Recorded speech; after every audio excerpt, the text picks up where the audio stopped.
للہ الملک الحق المبین المتصاغر لعظمتہ جبابرۃ الطاغین المتخاضع لکبریائہ عتاۃ المتمردین المعترف بربوبیتہ سائر الخلق اجمعین والصلاۃ والسلام والتحیۃ والاکرام علی اشرف النبیین وخاتم المرسلین سیدنا و مولانا ابی القاسم محمد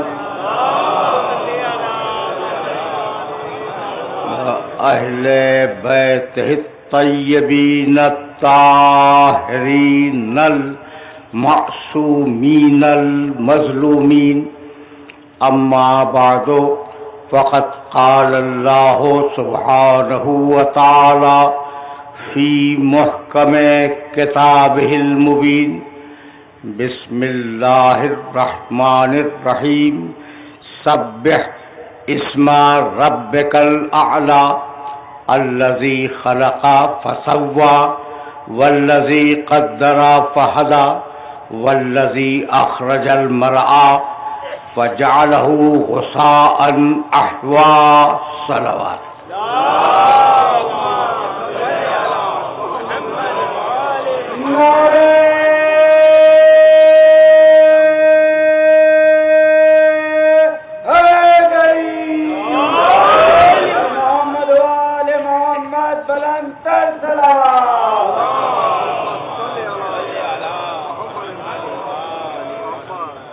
عزیزان محترم، سبیل الہی کے عنوان سے ہم نے جس سلسلے گفتگو کا آغاز کیا تھا وہ آج اپنے تیسرے مرحلے میں داخل ہو رہا ہے.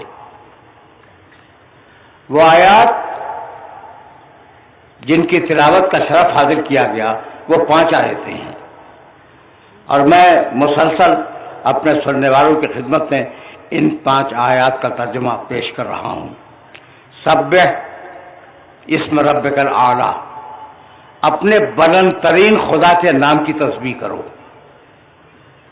الذی خلق فسوى، جس نے خلق کیا اور ضرورت کی ہر شے سے اس مخلوق کو نوازا، سوا. والذی قدر فہدی، اور اس نے پھر ہر شے کی تقدیر معین کی اور پھر ہر وہ شے جو خلق کی اس کو ہدایت کے فریضے کو انجام دیا. یہ وہی اللہ ہے جو تمہارے لیے چارہ اگاتا ہے، اور یہ وہی اللہ ہے جسے ایک دن چارے کو بھوسے میں تبدیل کر دیتا ہے.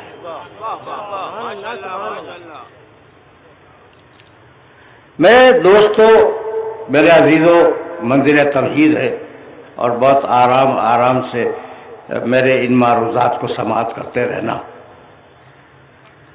پچھلی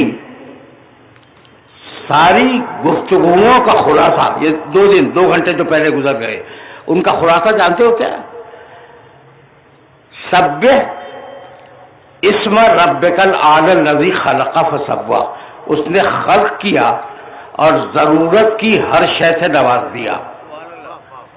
یعنی چیز خلق کرے اور اللہ اس کی ضرورتوں کو پیدا نہ کرے اور اس کی ضرورتوں کو پورا نہ کرے تو یہ عدل کے خلاف ہوگا.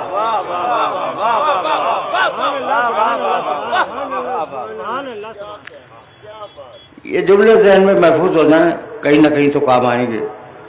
یعنی اللہ نے ایک چیز پیدا کی اور جو اس کی ضرورتیں تھیں اسے پورا نہیں کیا تو یہ عدل کے خلاف ہوا نا. تو ہم نے پیدا بھی کیا اور ہم نے اس کی ضرورتیں بھی پوری کی، ہم عدل پہ قائم ہیں. پہلی گفتگو. والذی قدر فہدی، پھر ہم نے اس کا ایک انجام اور اس کا ایک آغاز معین کیا، قدرہ اس کی تقدیر معین کی. دیکھیں گے تقدیر کو کہ تقدیر ہے کیا، اس کی ہم نے تقدیر معین کر دی. ٹھیک. فہدا، اور جس کام کے لیے اسے بنایا تھا اس کام کی طرف اس کی ہدایت کر دی. مولانا عالم اسلام نے جتنے ترجمے کیے ہیں ان سب سے الگ میں نے ترجمہ کیا اور الٹ کے کیا. اس لیے کہ عربی مجھے بھی آتی ہے. فہدا، قدرہ فہدا، اس نے تقدیر معین کی ہر شے کی، اور جس کام کے لیے اسے خلق کیا گیا تھا اس کام کی ہدایت اسے کر دی کہ تجھے یہ کام انجام دینا ہے. یہاں تک ہم آگے. یہ آیت کا ترجمہ تھا اور اس کی تلخیص تھی. پچھلی ساری تقریروں کا خلاصہ یہ ہے کہ پروردگار نے جانور پر کوئی شریعت نازل نہیں کی، جانور پر کوئی کتاب نہیں اتری، جانور پر کوئی رسول نہیں آیا. اس کی فطرت میں اس کی ہدایت رکھ دی گئی. اس کے لیے میں نے ایک لفظ استعمال کیا تھا. بھائی ایک آیت اور سنتے جاؤ پھر اس آیت کی طرف آؤں گا. وَأَوْحَىٰ كُلَّ سَمَاءٍ أَمْرَهَا، اللہ نے ہر آسمان کو یہ بتلا دیا کہ اسے کیا کام کرنا ہے. اوحا وحی کے ذریعے، تو وہی ہوئی آسمان کے اوپر. وَأَوْحَىٰ، اب وہ آیت پڑھ رہا ہوں. وَأَوْحَىٰ رَبُّكَ إِلَى النَّحْلِ أَنِ اتَّخِذِي مِنَ الْجِبَالِ بُيُوتًا وَمِنَ الشَّجَرِ وَمِمَّا يَعْرِشُونَ. ہم نے شہد کی مکھی پہ وحی کی، اس کے مزاج میں ڈال دیا. توجہ رکھنا، اس لیے کہ یہ وہ منزل تبدیل ہے کہ اگر یہ منزل تبدیل آسانی سے سر ہو گئی تو ہم یہی سے آسانی سے آگے بڑھ جائیں گے بہت تیزی کے ساتھ. اوحا ربک الی النحل، تمہارے رب نے شہد کی مکھی پہ وحی کی. تو چھوڑا گیا جانوروں کو اور دوسری مخلوقات کو وحی الہی پر، لیکن چونکہ اس مخلوق کو ہدایت کرنی تھی اس لیے عقل تفویض ہوئی. اسی لیے جانوروں پہ کوئی رسول نہیں آیا، جانوروں پر کوئی کتاب نازل نہیں ہوئی. رسول جہاں بھیجے گئے وہاں عقل تھی تو رسول بھیجے گئے. تمیز آسانی سے سر ہو رہی ہے نا. اچھا بھائی اب عقل تھی تمہارے پاس، اس نے رسول کو بھیج دیا.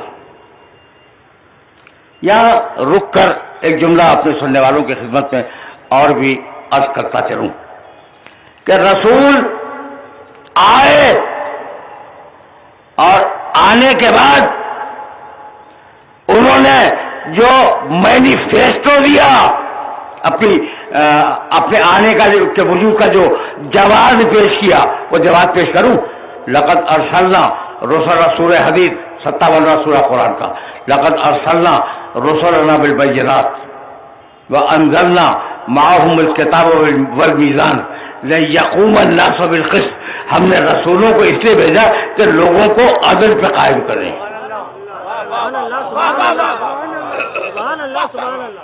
عدل سمجھ میں آ رہا ہے؟ تکوین میں عدل تھا، تخلیق میں عدل تھا، ضرورتیں پورے ہونے پر عدل کا مظاہرہ تھا کہ سب کی ضرورتیں پوری کی. اور اب ہم نے انبیاء اس لیے بھیجے کہ وہ تمہیں عدل پہ قائم کرے. لیقوم الناس بالقسط، تاکہ عوام الناس عدل پہ قائم ہو جائے. انبیاء کے آنے کا سبب عدل. اب تم پوچھو گے نا کہ عدل ہے کیا، تمہارا اب دوسرا سوال جو ہوگا وہ یہ ہوگا کہ یہ عدل ہے کیا جس پہ ہم قائم ہو جائیں. تو دو تعریفیں لغت عرب میں لکھی گئی. اعطاء کل ذی حق حقہ، عدل کے معنی ہے کہ جس کا جو حق ہے اسے دے دیا جائے. اب تکوین کا عدل سمجھ میں آیا یا نہیں کہ کائنات میں جو عدل قائم ہے، جس کا جو حق ہے اسے دے دیا جائے. اعطاء کل ذی حق حقہ، حق والے کو اس کا حق دے دیا جائے، یہ عدل ہے۔ یہ ایک تعریف ہے عدل کی۔ اور دوسری تعریف سنو گے، وضع الشیء فی محلہ، چیز کو اس کے پراپر مقام پر رکھ دینا یہ عدل ہے۔ تو جو چیز جس چیز کے لیے خلق ہوئی وہی رکھو، پہنچے نہیں؟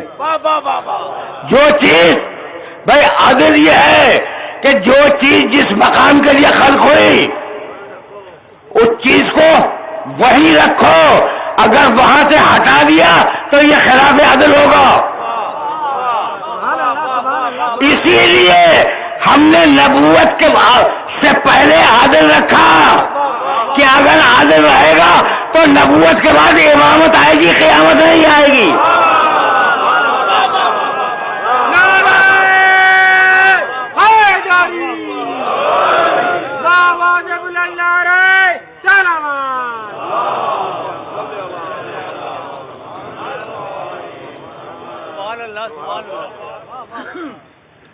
اعطاء کل ذی حق حقہ، اچھا تو ہر شے کو اس کا حق دے دو، اور چیز کو اس کی مناسبت سے جہاں کے لیے وہ چیز بنائی گئی ہے اس مقام پہ رکھ دو۔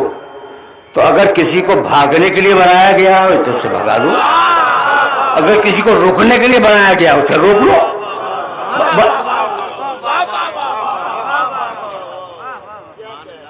بھائی ثبات قدم کے لیے جو ہے وہ ثبات قدم کرے، جس ثبات قدم نہ کر سکے وہ بنایا ہی نہیں گیا ثبات قدم کے لیے تو اسے ثبات قدم کا حکم نہ دو۔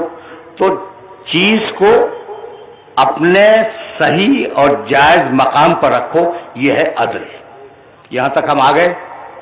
دیکھو ایک بات عرض کرتا چلوں کہ جب ایک مسلسل موضوع ہوتا ہے اور 8-10 دن اس موضوع پہ گفتگو کرنی ہوتی ہے تو سلسلہ فکر جو ہے وہ ایک سفر ہے، ایک منزل سے دوسری منزل کی طرف، اور اسی کا نام ہجرت ہے۔ ہم بیٹھے ہوئے ہیں مگر ہجرت کر رہے ہیں۔ اس جملے کی وضاحت کبھی پھر کروں گا کہ ہم یہاں بیٹھے ہوئے ہیں لیکن اس کے باوجود ہم ہجرت کر رہے ہیں، یعنی فکر سفر کر رہی ہے۔ اچھا بھائی، تو اب عدل کو اتنی اہمیت دی گئی، یہ عدل کو اہمیت کیوں دی؟ آ رہا ہوں میں، بہت قریب ہونا چاہ رہا ہوں۔ عدل کو اللہ نے اتنی اہمیت کیوں دی؟ یعنی ہر آیت عدل سے بھری ہوئی ہے۔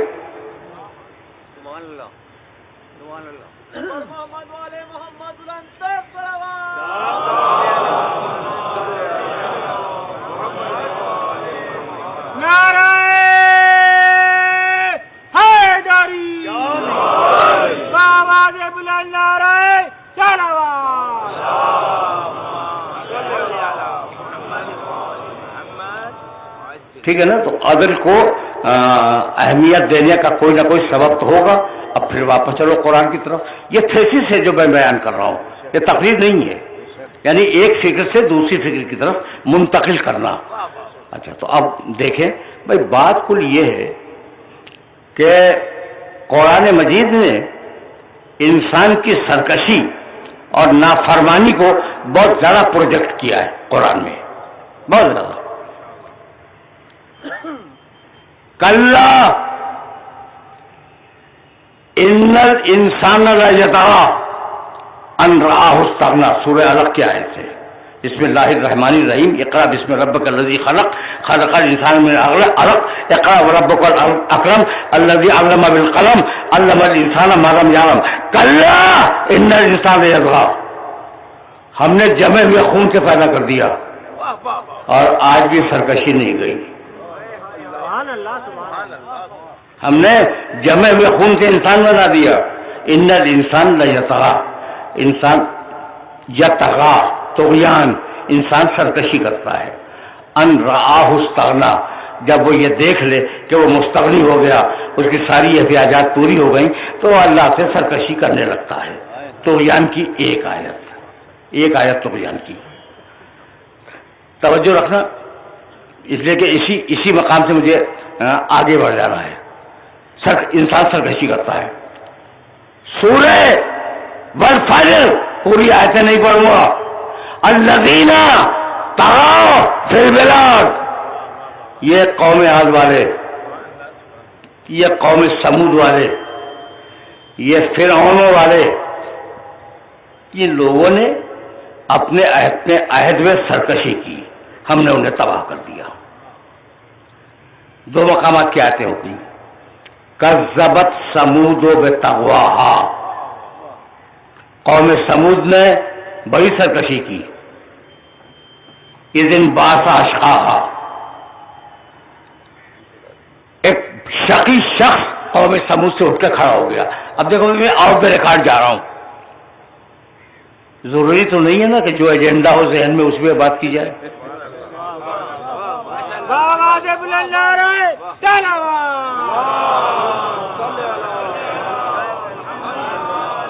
اور سچی بات تو یہ کہ میرے پاس ایجنڈا ہوتا بھی نہیں سوائے آیات قرآنی کے. میرے پاس کوئی ایجنڈا نہیں. ٹھیک ہے نا. اچھا سننا. کذب ثمود بطغواہا اذ انبعث اشقاہا فقال لهم رسول الله ناقة الله وسقياها فكذبوه فعقروها فدمدم عليهم ربهم بذنبهم فسواها. سورہ والشمس کی آخری آیتیں ہیں، وہ ساری کی ساری آپ کی خدمت میں نے پیش کر دی. کذبت ثمود بطغواہا، قوم سمود نے نافرمانی کی. ان کا ایک شقی شخص کھڑا ہو گیا اور اس شقی شخص سے ان کے زمانے کے رسول نے کہا کہ یہ اللہ کا ناقہ ہے. ناقۃ اللہ ہے، یہ اللہ کا ناقہ ہے.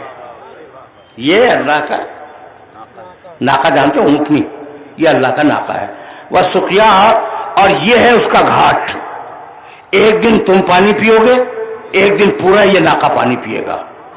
خبردار اس میں نافرمانی نہ کرنا. ناقۃ اللہ، یہ اللہ کا ناقہ ہے. یہ میں بار بار جو لفظ دہرا رہا ہوں، اللہ کا ناقہ، اللہ کی اونٹنی، اللہ کی اونٹنی. اچھا، ناقہ تیز رفتار سواری کا نام ہے. جانوروں میں جو مادہ ہوتی ہے وہ بہت تیز رفتار ہوتی ہے، تو یہ تیز رفتار اونٹنی ہے اللہ کی. کبھی اللہ نے سواری کی؟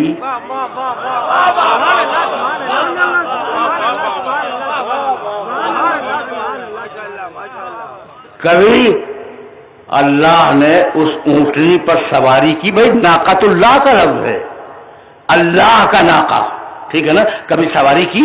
کہا بھائی سواری تو نہیں کی. کہا پھر یہ اللہ کا ناقہ کیسے؟ میرا اعتراض. کہنے لگے کہ چونکہ اسے دیکھ کے اللہ یاد آیا.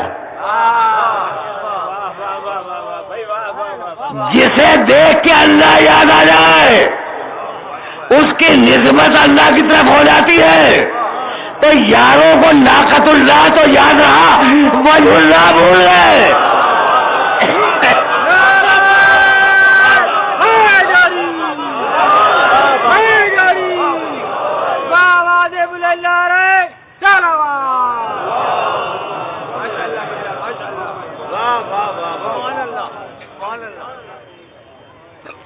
ہم جس زمانے سے گزر رہے ہیں، اب اس زمانے میں تو یزید زندہ باد کے نعرے بھی لگنے لگے ہیں. نہیں، واقعہ یہ شاید آپ کے علم میں نہ ہو لیکن میرے علم میں یہ بات تو ہے. لیکن ایک بات تو میں کہوں گا، کذبت ثمود بطغواہا. اچھا، رسول نے کیا کہا؟ یہ اللہ کا ناقہ ہے. فکذبوہ فعقروہا، پوری قوم نے مل کر اس اونٹنی کو کاٹ دیا. اس کی ٹانگیں کاٹی تھی. سن لیا بھائی تم نے؟ فعقروہا، اس کی ٹانگیں پوری قوم نے مل کر کاٹ دی. اب میں کیا کروں؟ قرآن کہہ رہا ہے پوری قوم نے کاٹ دی، اور تاریخ کہہ رہی ہے کہ کاٹنے والا ایک تھا. جتنا ٹانگیں کاٹی تھی اس کا نام تھا قیدار.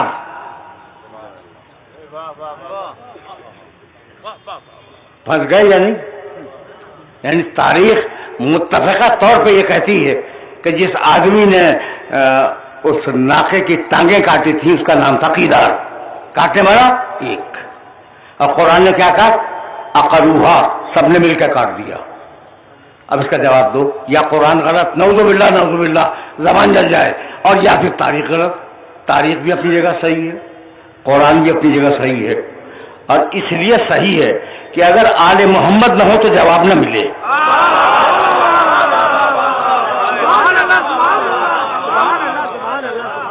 سچی بات. محمد آل محمد سلمان.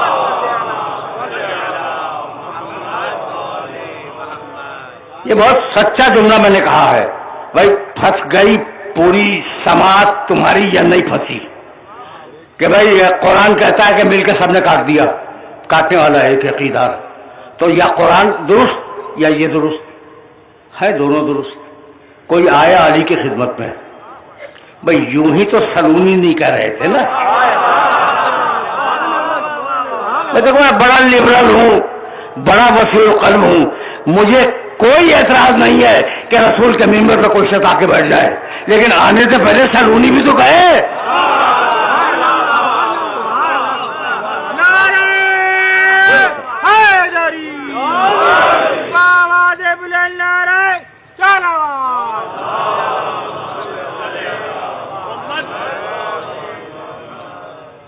یا علی، پوچھنے والے نے پوچھا کہ یا علی ہم نے تو سنا ہے کہ اس کی ٹانگیں کاٹنے والا ایک تھا، اور آپ کا قرآن کہتا ہے کہ سب نے مل کے کاٹ دیا، اس میں سچی بات کیا ہے؟ کہا دونوں سچی ہیں. دونوں سچی ہیں. یہ کاٹنے والا ایک تھا اور پوری قوم نے مل کے کاٹ دیا. کہا یہ پوری قوم پر جو نسبت آئی ہے وہ فقط اس لیے کہ وہ اس کے عمل سے راضی تھے.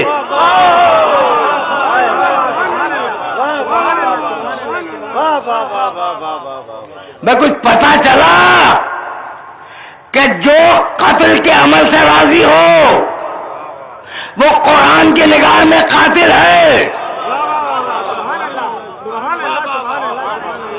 میرا میسج میرے سننے والوں تک پہنچ گیا یا نہیں؟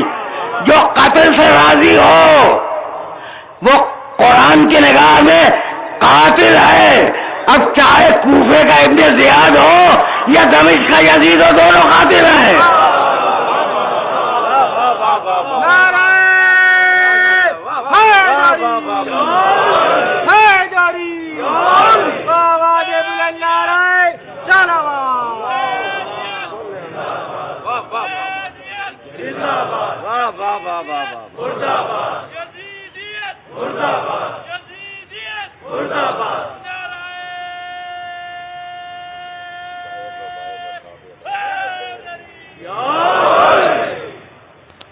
میرے عزیزوں، میرے دوستوں، گفتگو ذرا سی سطح عمومی سے بلند ہوئی ہے لیکن میں نے بہت بلند نہیں کی. اچھا بھائی، تو اب سمود نے طغیان کیا، سرکشی کی. فرعون نے سرکشی کی، فرعون کی قوم نے سرکشی کی. قوم عاد بہت پرانی سرکش قوم تھی. تو جس اللہ نے، جانتے ہو کیا کہتا ہے کہ پھر اللہ ناراض ہو گیا اور اس نے ان پر عذاب برسا دیا، عذاب کے کوڑے مارے. تو عذاب، اگر اس دور کے فرعون اللہ کے عذاب سے محفوظ نہیں رہے تو آج کا بھی کوئی فرعون محفوظ نہیں رہے گا.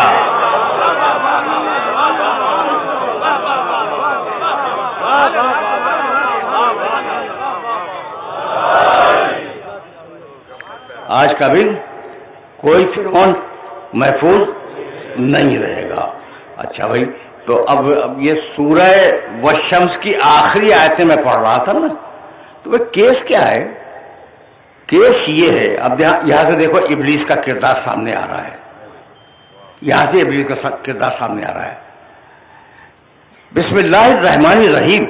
والشمس وضحاها والقمر اذا تلاها والنهار اذا جلاها واللیل اذا یغشاها والسماء وما بناها والارض وما طحاها والنفس وما سواها فالهمها فجورها وتقواها.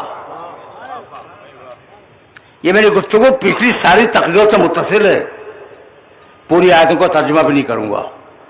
قسم ہے نفس کی کہ ہم نے اسے کتنا اچھا بنایا، اسے فجور بھی سمجھا دیا، اسے تقویٰ بھی سمجھا دیا۔ فسق و فجور کیا ہے ہم نے نفس کو بتا دیا، تقویٰ کیا ہے ہم نے نفس کو بتا دیا۔ بہت توجہ ہے، دیکھیں یہ وہ باریک مرحلہ فکر ہے جہاں میں تمہیں روکوں گا اور پھر عدل کی طرف واپس جاؤں گا کہ قرآن نے جو تکوینی عدل رکھا ہے تو شریعت میں عدل کہاں پہ آیا؟ بھائی عجیب مرحلہ فکر ہے جہاں میں تمہیں لے کے آ گیا۔ تو فجور اور تقویٰ کا ٹکراؤ ہے، شکر اور کفران نعمت کا ٹکراؤ ہے۔ ایک طرف فاسق ہے، دوسری طرف نعمتوں کا ادا کرنے والا ہے۔ ایک طرف کافر ہے، دوسری طرف نعمتوں کی ادائیگی کا حامل ہے۔ تو اب پروردگار نے جب برابر سے یہ دونوں طاقتیں رکھ دیں کہ تقویٰ تمہارے اندر، فسق و فجور تمہارے اندر، ٹھیک ہے نا، تو اب سوال یہ ہے کہ ہم تقوی کی طرف کیوں نہیں گئے؟ دیکھو جو موضوع معین ہوا ہے اس موضوع سے باہر نہیں جا رہا ہوں میں، پھر ہم تقوی کی طرف کیوں نہیں گئے؟ فسق و فجور کی طرف کیوں چلے گئے؟ ہم سے مراد آپ نہیں، ہم سے مراد پوری دنیا ہے آپ کے علاوہ۔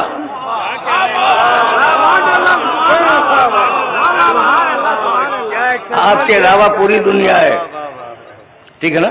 تو اب یہ سوال تو ہے کہ پوری دنیا میں اکثریت ہے فسق و فجور کی اور اقلیت ہے تقوی کی، تو ہم کیوں نہیں گئے؟ اب یہ وہ مرحلہ فکر ہے یہاں میں اپنے سننے والوں کو روک رہا ہوں۔ ما منعک یا ابلیس، ما منعک ان تسجد لما خلقت بیدی، ابلیس یا ابلیس، قرآن میں قرآن کی آیت پڑھو، یا ابلیس، اے ابلیس، یہ میں نے حکم دیا تھا کہ آدم کو سجدہ کر، سجدہ کیوں نہیں کرتا؟ یا ابلیس۔ اچھا بھائی رک جاؤ، بہت پڑھے لکھے اور باشعور ہو نا، اور میرے بہت سے نوجوان دوستوں کے چہرے پہ مسکراہٹ ہے۔ بھائی یہ بتاؤ کہ جب ملا اس آیت تک پہنچتا ہے تو تلاوت میں یا ابلیس کہتا ہے یا نہیں؟ تو یا ابلیس کہتے ہوئے تو بڑا مزہ آتا ہے، یا علی کہتے ہوئے جان نکلتی ہے۔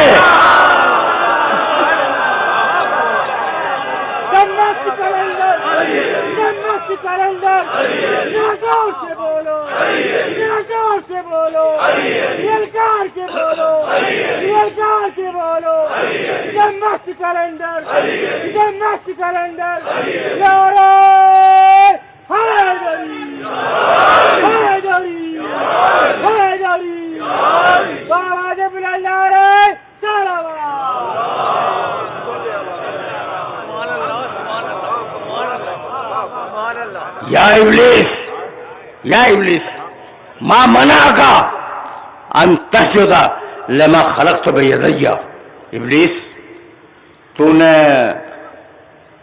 اس آدم کو جسے میں نے اپنے ہاتھوں سے بنایا تھا سجدے سے کیوں انکار کیا کہ اسے سجدہ نہیں کرے گا؟ کہنے لگا کہ پروردگار تو نے اسے مٹی سے بنایا ہے، مجھے آگ سے بنایا ہے، تو چونکہ آگ افضل ہے اس لیے کمتر کو سجدہ نہیں کر سکتی، جو افضل ہو وہ کمتر کو سجدہ نہیں کر سکتا۔ اب ابلیس کی دلیل تمہیں اچھی لگے بری لگے میں یہ نہیں جانتا، لیکن ابلیس اتنا جانتا ہے کہ افضل کے ہوتے ہوئے کمتر کو خلیفہ نہیں بن سکتا۔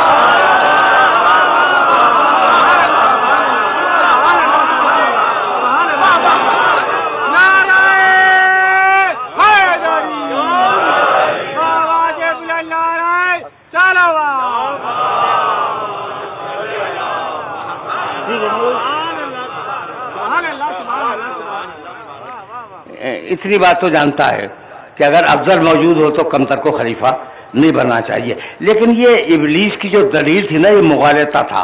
نوجوان دوستوں کے ذہن کو صاف کر رہا ہوں، مٹی کو کمتر سمجھتا ہے، اور آگ کو افضل سمجھتا ہے، حالانکہ الٹا ہے۔ آگ اگر کوئی چیز امانت کے طور پر رکھو بھسم کر دے گی، اور مٹی کو اگر امانت دو تو دگنا بنا کے واپس کرے گی۔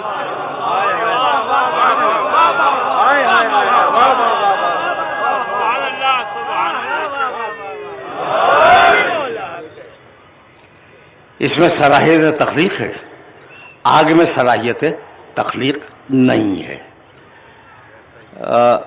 سنتے رہنا بھیا۔ پروردگار کو جلال آ گیا، کہا کہ آج سے تیرے اوپر لعنت ہے قیامت تک۔ جانتے ہو کیا کہنے لگا؟ رب فانظرنی الی یوم یبعثون، مالک مجھے قیامت تک کی زندگی دے دے۔ ابلیس کی دو چیزیں تو سمجھ میں آ گئیں، مالک کو مانتا ہے، قیامت کو مانتا ہے۔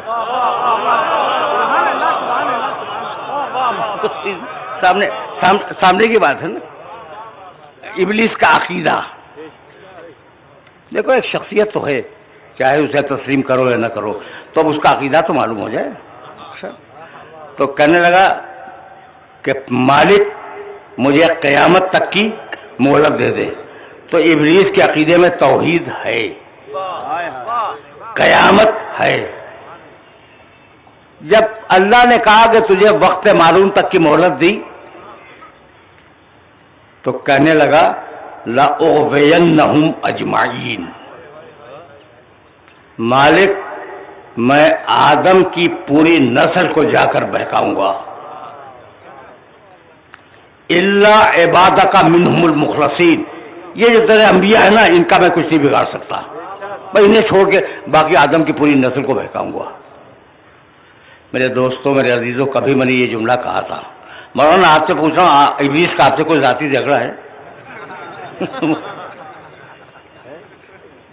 دو علماء کرام تشریف فرمائے، ان سے سوال کر لوں کہ کوئی ذاتی، میرا تو ذاتی جھگڑا کوئی نہیں ہے۔ ٹھیک ہے میرے باپ سے تھا، آدم علیہ السلام سے جھگڑا تھا، مجھ سے تو کوئی ذاتی جھگڑا نہیں۔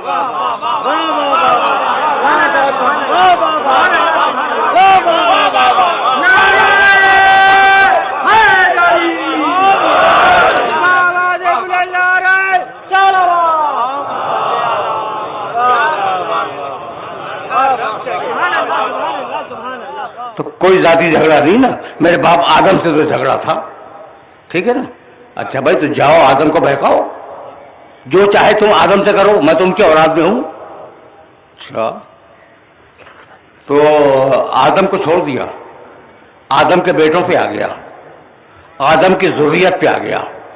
تو آج ابلیسیت سمجھ میں آئی کہ اگر نبی سے انتقام نہ لے سکو تو نبی کی اولاد سے انتقام لے لو۔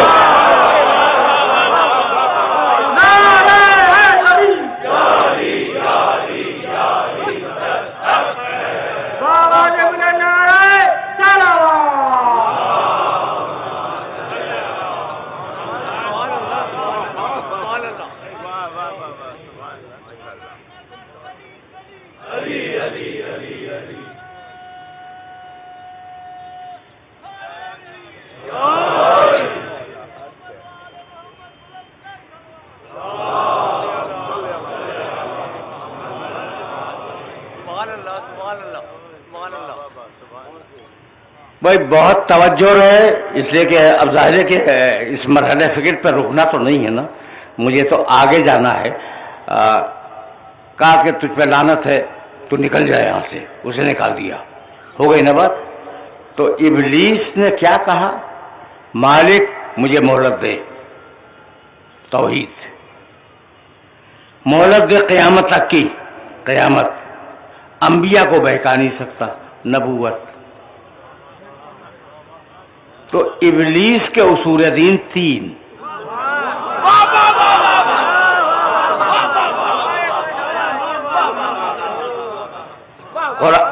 قرآن سے باہر اگر کوئی جملہ چلا جائے تو تمہیں چیلنج کا حق حاصل ہے۔ ابلیس کے اصول دین توحید، نبوت، قیامت، اسے خلیفہ نہیں مانوں گا، اور تیرے عدل کو نہیں مانوں گا کہ مٹی کو تو نے خلیفہ بنا دیا. تو عدل کا منکر ہے, امامت کا منکر ہے.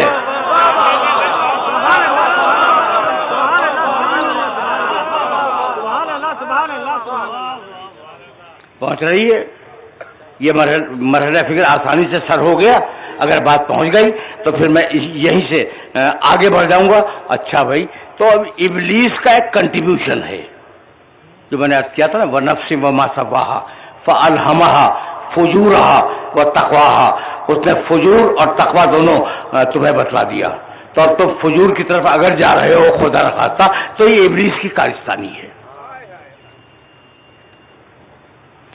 اب ایسا ہو جواب میں جو پوری انسانیت کو ابلیس سے بچا لے. کوئی تو ہو. لقد ارسلنا, پوری تقریر مرتب ہے, لقد ارسلنا رسلنا بالبینات وانزلنا معهم الکتاب والمیزان.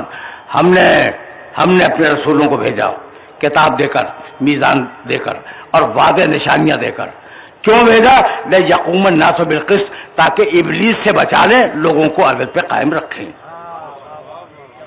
بس میرے عزیزوں, میرے دوستوں, آج میں اس سلسلہ فکر کو اس مقام سے آگے لے جانا نہیں چاہتا, لیکن جہاں تک میں آ گیا ہوں وہاں مجبوری یہ ہے کہ کچھ جملے تو میں کہوں گا.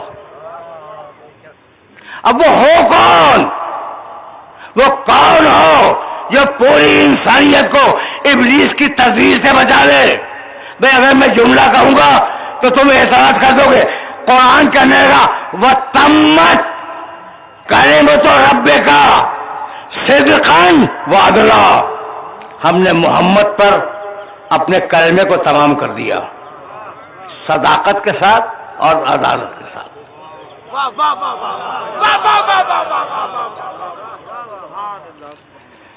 وَتَمَّتْ کَلِمَتُ رَبِّکَ صِدْقًا وَعَدْلًا. آج آیتوں کا تناسب کچھ بڑھ گیا, لیکن یہ میرے موضوع کی مجبوری ہے. یہ آیت پھر یاد رکھنا, سورہ انعام کی آیت ہے. ہم نے تمام کر دیا محمد پر اپنے کلمے کو. بہت توجہ رہے, بہت توجہ رہے. اپنے کلمے کو ہم نے تمام کر دیا محمد پر. اور کیسے تمام کیا؟ صدق کے ساتھ اور عدل کے ساتھ. بہت توجہ رکھنا, کلمہ, صدق اور عدل, یہ تین لفظ ہیں. کلمہ, صدق, عدل. کلمہ یعنی بات, صدق یعنی سچائی, عدل یعنی کردار کی سچائی. بھائی یہی تو ہے نا. بہت توجہ رکھنا. ایک دن علی کوفے کے ممبر پر تشریف فرما تھے اور ایک شخص نے اٹھ کے پوچھ لیا, دیکھو یہ سرونی کا دعویٰ مذاق نہیں ہے, کلیجہ پھٹ جائے. یہی سبب ہے کہ مجھے پوری تاریخ انبیاء میں کسی نبی کا سرونی کا دعویٰ نہیں ملا. پوری تاریخ انبیاء میں کہ جو چاہو مجھ سے پوچھ لو, ٹھیک ہے نا. تو اب علی نے دعویٰ کیا, اب علی نے دعویٰ کیا تو علی بھگتے. یہ انہیں جان بوجھ کے لفظ استعمال کیا ہے. ایک شخص اٹھ کے کھڑا ہو گیا کہ یا علی, ادھر کہا سلونی قبل ان تفقدونی, پوچھو پوچھو جو کچھ مجھ سے پوچھنا چاہتے ہو پوچھو. اٹھ کے کھڑا ہو گیا کہ یا علی کیف خلق اللہ محمدہ. علی بس اتنا بتلا دو کہ اللہ نے محمد کو کیسے خلق کیا. اچھا مجھے ایسا لگتا ہے کہ بزرگوں سے بھی پوچھا کیا تھا.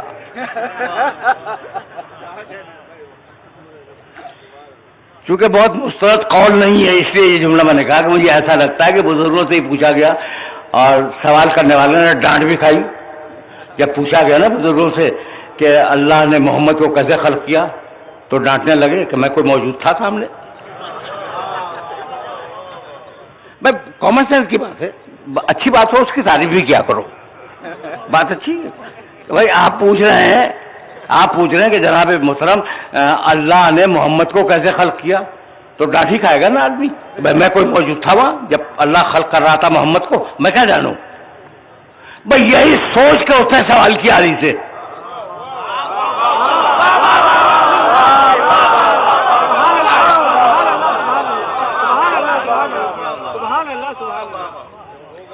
یہی سوچ کے اس نے سوال کیا کہ اب علی بہت سلونی کہتے ہیں نا، آج تو پھنسی جائیں گے. اب اس کا جواب کیا دیں گے؟ فرمانے لگے کہ ان اللہ تکلم بکلمۃ فصار محمد. اللہ نے ایک کلمہ کہا اور وہ کلمہ محمد بن گیا.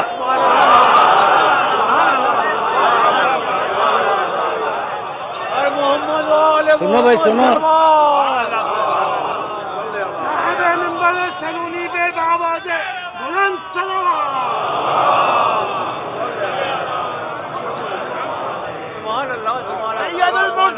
افضل کائنات محمد رسول اللہ میں بلند صلوات.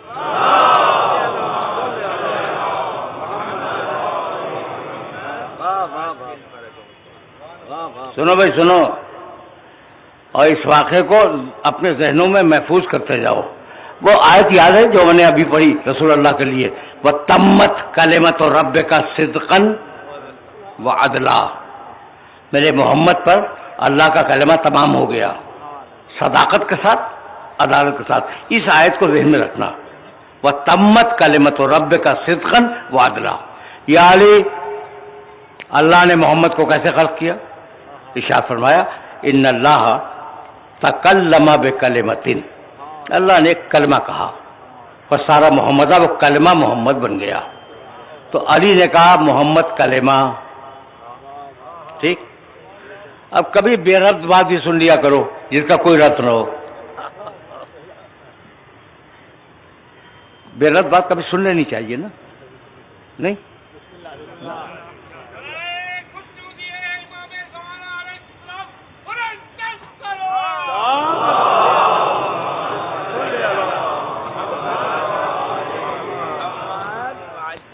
وقت بہت تیزی سے سرکتا جا رہا ہے، اس لیے میں بھی اجرت سے کام لے رہا ہوں.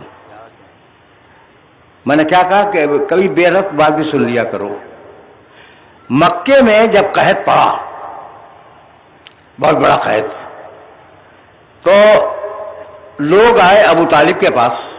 یعنی 7 سال متواتر بارشیں نہیں ہوئی اور اتنا بڑا قحط تھا کہ لوگوں نے اپنی اولاد کو بیچ دیا ایک وقت کے کھانے کے لیے.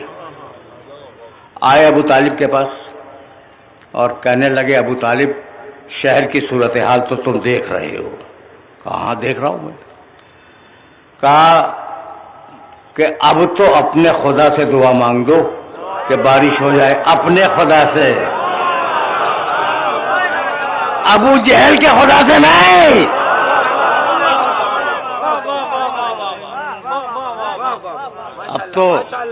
اب تو اپنے خدا سے دعا مانگ دو کہ بارش ہو جائے. ابو طالب نے انہیں دیکھا اور کہا پورے شہر مکہ میں آواز دے دو کہ آج ابو طالب دعا مانگنے کے لیے آ رہا ہے. لوگ جمع ہو گئے، ہزاروں کی تعداد میں لوگ خانہ کعبہ کی 4 دیواری میں جمع ہو گئے. ابو طالب اس شان سے نکلے کہ محمد رسول اللہ سگا بھتیجا ہے، اس کا شانہ تھاما ہوا ہے، اسے آگے رکھا ہے، پیچھے پیچھے خود چل رہے ہیں. آئے اور آنے کے بعد آگے میں رکھا محمد کو اور محمد رسول اللہ کو آگے رکھ کے پیچھے کھڑے ہوئے اور پیچھے کھڑے ہو کے 42 شعر کا ایک قصیدہ محمد رسول اللہ کی شان میں پڑھا. وہ اب یزو، پہلا شعر سنا دوں اس کے بعد دوسرا سناؤں گا. وہ اب یزو یستسقل غمام بے وجہی. یہ میرا بھتیجا اتنے روشن چہرے کا مالک ہے کہ اگر اس کے چہرے کا وسیلہ بنا کر اللہ سے بارش کی دعا مانگی جائے تو اللہ اسے قبول کرے گا. اس ایک مصرے میں سمجھا دیا کہ مشرکین مکہ مجھے وسیلہ سمجھ رہے ہیں، میں اسے وسیلہ سمجھ رہا ہوں. وَأَبْيَضُ يُسْتَسْقَى الْغَمَامُ بِوَجْهِهِ شِمَالُ الْيَتَامَى. عصمت للاراملی، یہ میرا خوبصورت چہرے والا بھتیجا یہ یتیموں کی پناہ گاہ ہے اور بیواؤں کی عصمتوں کا محافظ ہے۔ تم نے سن لیا پہلا شعر، اب دوسرا شعر پڑھوں۔ وَمِيزَانُ صِدْقٍ لا یخیس و شعیرتن، یہ سچائی کی ترازو ہے، صدق کی ترازو ہے جو برابر بھی اس کے تولنے میں کمی بیشی نہیں ہوتی۔ کون ہے محمد؟ صدق ہے۔ وَمِيزَانُ صِدْقٍ لا یخیس و شعیرتن وَوَزَّانُ عَدْلٍ وزنہ غیر زائلی، اور یہ عدل کا وزن کرنے والا ہے، اور اگر عدل سے شروع ہوئی تھی بات عدل پہ ختم ہونے جا رہی ہے۔ اگر یہ ایک مرتبہ عدل کو تول دے تو اس کے تولنے کو کوئی چیلنج نہیں کر سکتا۔ یہ صدق ہے، یہ عدل ہے۔ محمد کون ہے؟ صدق ہے، عدل ہے۔ بھائی توجہ رکھنا، یہ کہ اگر اتنا پڑھا لکھا مجمع میرے سامنے نہ ہوتا تو میں اس شعر کو کوٹ ہی نہ کرتا۔ وہ علی کا جملہ یاد ہے؟ میں نے کہا تھا نا کہ اگر متعلق بات سن لو، علی کا جملہ یاد ہے؟ ان اللہ تکلم کلمۃ فصار محمدا، اللہ نے کلمہ کہا اور وہ کلمہ محمد بن گیا۔ ٹھیک، ابو طالب نے کیا کہا؟ یہ صدق کی میزان ہے، یہ عدل کی میزان ہے۔ تو باپ بیٹوں نے مل کر 3 لفظ دیے، کلمہ، صدق، عدل، اور اب آیت بولی وَتَمَّتْ کَلِمَتُ رَبِّكَ صِدْقًا وَعَدْلًا۔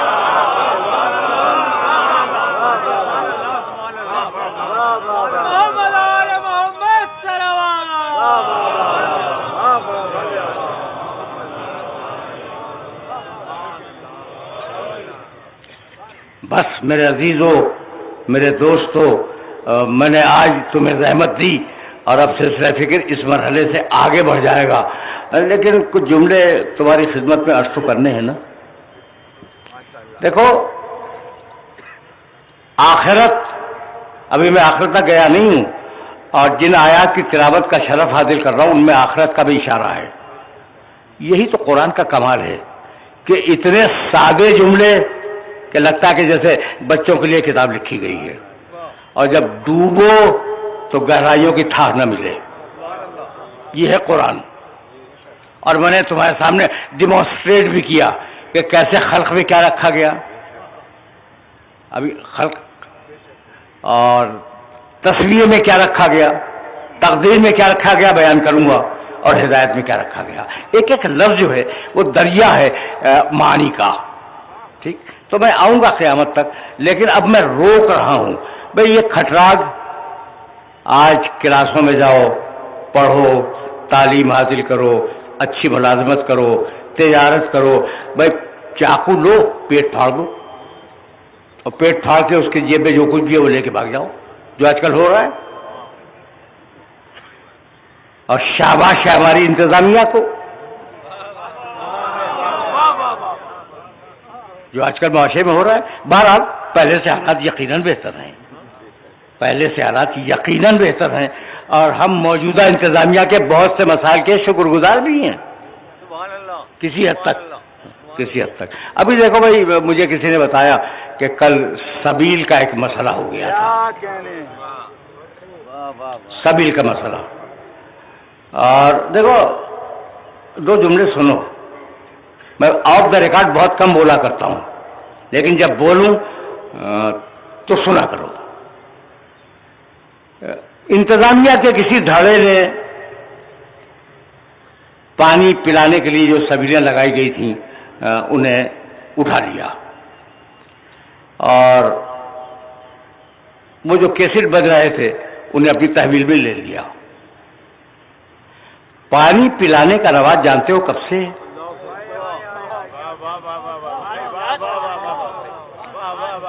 یہ جو پانی پلانے کا رواج ہے نا، یہ ابراہیم علیہ السلام کے عہد سے ہے۔ جب زمانہ ابراہیم علیہ السلام کے عہد سے آگے بڑھا اور دین ابراہیمی کے ماننے والے حج کے لیے آنے لگے. ان کی ایک عادت بن گئی, ہزاروں کی تعداد میں حج کرنے آیا کرتے تھے. تو بنی ہاشم کے متولی نے, جن کے پاس خانہ کعبہ تھا, انہوں نے ایک عہدہ معین کیا, اس کا نام تھا سقایا, پانی پلانے والے کا عہدہ. تو یہ ایک اسلامی عہدہ ہے, پانی پلانا.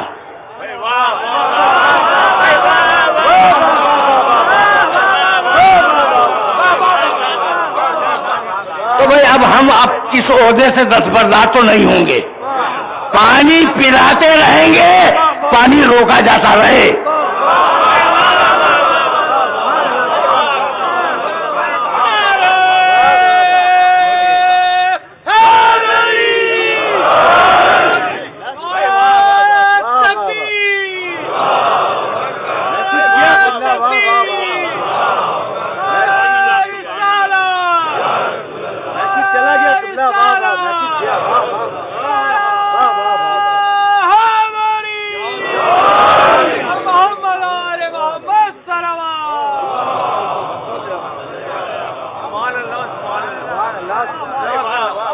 اور اسی لیے ہم نے یہ جملہ کہا کہ ہم انتظامیہ کے شکر گزار ہیں کہ انہوں نے افہام و تفہیم سے اس مسئلے کو حل کر دیا.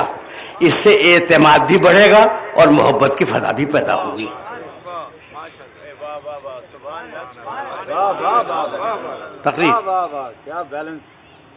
تقریر تمام ہو گئی.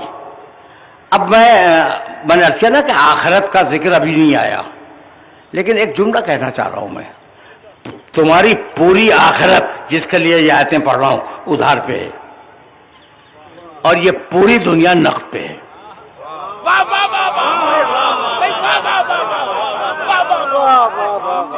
یہ دنیا نقد ہے, آخرت ادھار ہے. شیطان تمہیں نقد کی طرف بلا رہا ہے, ادھار سے روک رہا ہے, اور اللہ تمہیں ادھار کی طرف بلا رہا ہے, نقد سے روک رہا ہے. اب ابلیس کا کریکٹر سمجھ میں آ گیا. بس میرے دوستو, میرے پاس 10 دقیقے ہیں اور انہی میں تھوڑے سے مسائل بھی بیان کرنے ہیں. ساری دنیا ادھار پہ نہیں ہے, نقد پہ ہے, اور ساری آخرت نقد پہ نہیں ہے, ادھار پہ ہے. ہمیں تاریخ کربلا میں 2 شخص نظر آئے. ایک نے نقد کو لے لیا, ادھار چھوڑ دیا. دوسرے نے ادھار کو لے لیا, نقد چھوڑ دیا. ہوئے پریشان. بہت قریب ہو گیا ہوں میں تم سے بہت قریب ہو گیا ہوں میں. جو ادھار سے نقد کی طرف آیا وہ کون تھا, اور جو نقد سے ادھار کی طرف گیا وہ کون تھا؟ جب پیسر سعد نے حسین سے جنگ کرنے کو منع کر دیا تو حاکم کوفہ نے کہا کہ وہ جو پروانہ تمہیں گورنری کا دیا گیا ہے, رائے کی گورنری کا, اسے واپس کر دو. اس نے کہا مجھے 1 رات سوچنے کی مہلت دے. رائے کی گورنری کو مذاق تو نہیں تھی, گورنر بنایا جا رہا تھا, اور گورنری اگر مذاق ہوتی تو لوگ چپک کے نہ بیٹھ جاتے.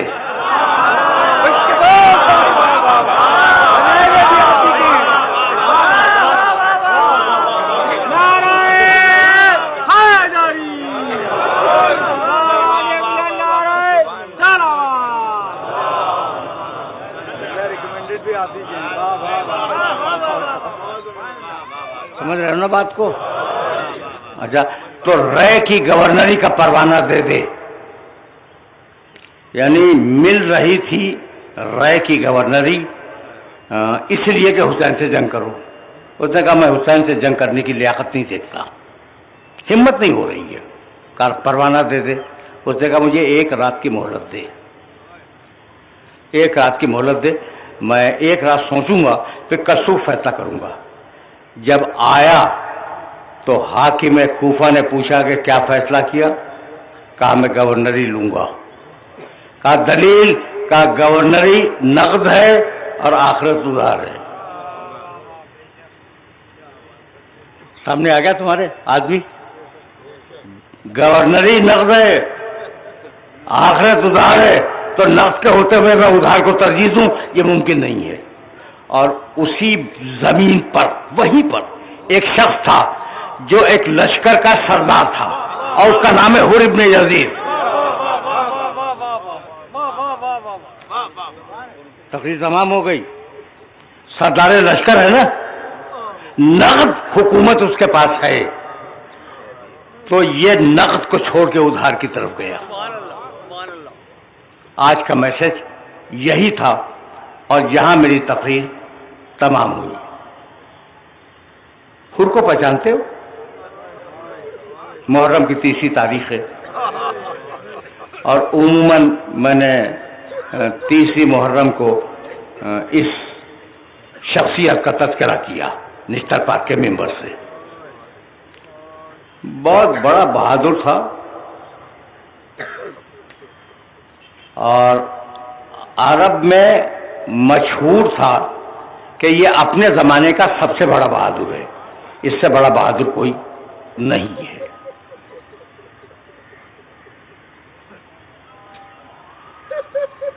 جب حر کا سامنا ہوا ہے حسین ابن علی سے، پوری فوج کی زبانیں پیاس سے نکلی ہوئی تھی، ان کے جانور پیاسے تھے، کہا بھیا عباس انہیں پانی پلاؤ، اکبر پانی پلاؤ، قاسم ان لوگوں کو پانی پلاؤ، اور محمد ان لوگوں کو پانی پلاؤ۔ سارا لشکر سیراب ہو گیا۔ تو اب حسین کا جملہ سنو گے، بھیا عباس ان کے جانور بھی تو پیاسے ہیں نا۔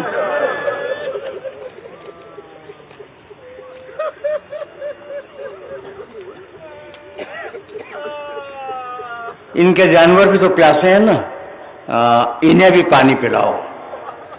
اور حسین نے اس کے بعد ایک جملہ کہا جو امام ہی کہہ سکتا ہے، عباس جانور کے سامنے جب پانی رکھو تو جب تک 3 مرتبہ پی کے منہ نہ اٹھا لے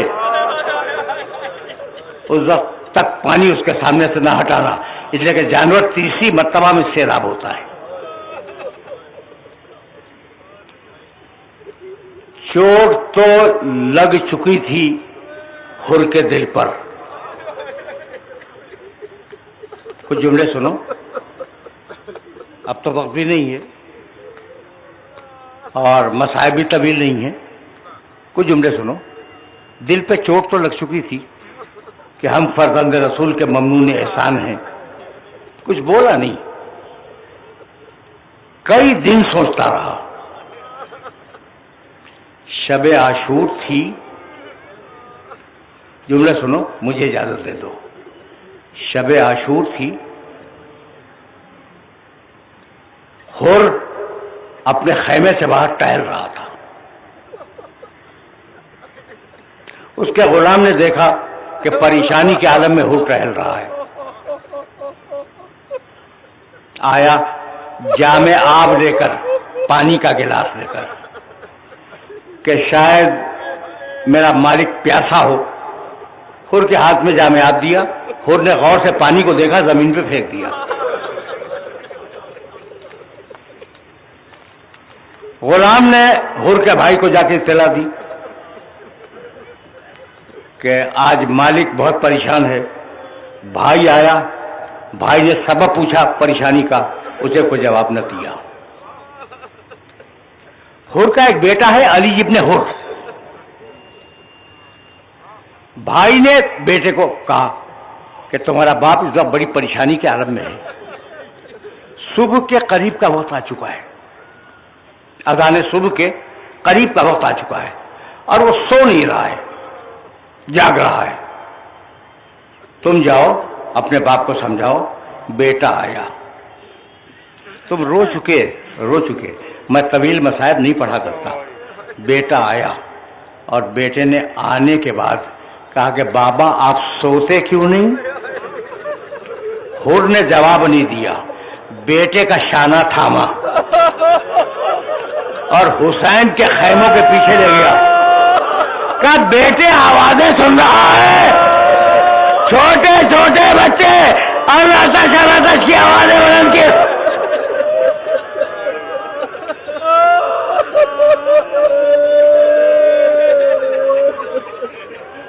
اجرکم علی اللہ، اجرکم علی اللہ. بس 2 جملے سنو. اور اسی وقت طے کیا. کہنے لگا بیٹے میرے ساتھ نقد پہ اکتفا کرے گا یا میرے ساتھ ادھار کی طرف جائے گا؟ وہی نقد اور ادھار والی بات. کہا بابا میں آپ کے ساتھ ہوں. بھائی سے پوچھا کہ تم کدھر ہو؟ اس نے کہا میں آپ کے ساتھ ہوں. غلام سے پوچھا تم کدھر ہو؟ آپ کے ساتھ ہوں. حر چلا، اس کا بھائی چلا، اس کا بیٹا چلا، اس کا غلام چلا. دور سے کسی نے ابو الفضل عباس کو بتایا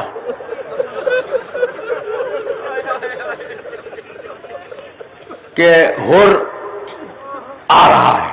اب ظاہر ہے کہ وہ رسالے کا کمانڈر ہے، فوج کا سردار ہے. عباس نے کہا آنے دو، اگر تہذیب و تمیز سے آئے تو اسے کچھ نہ کہنا. حر قریب آیا. حر نے پوچھا کہ کیا حسین کا خیمہ قریب آ گیا؟ کہا ہاں آ تو گیا لیکن ابھی دور ہے. اس نے کہا میری آنکھوں پہ پٹی باندھ دو، میرے دونوں ہاتھ باندھ دو.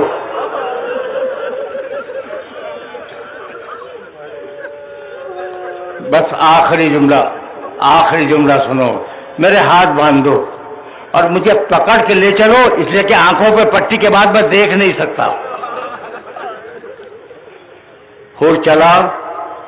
ایک مرتبہ فوج حسین سے کوئی استقبال کے لیے چلا. جس نے حر کو تھاما ہوا تھا نا، اس نے کہا اللہ اکبر. حر نے کہا کیا بات ہوئی؟ کہا آپ کے استقبال کے لیے حبیب ابن مظاہر آ رہے ہیں.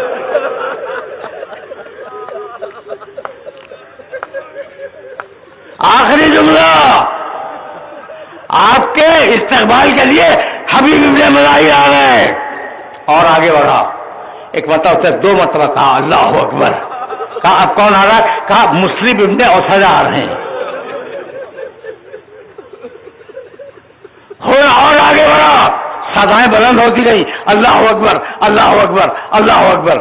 کون آ رہا ہے؟ فلاں صحابی آ رہا ہے. ایک مرتبہ اس نے چیخ کے کہا اللہ اکبر. کبھی اب کون آ رہا ہے؟ کہا عباس آ رہے ہیں.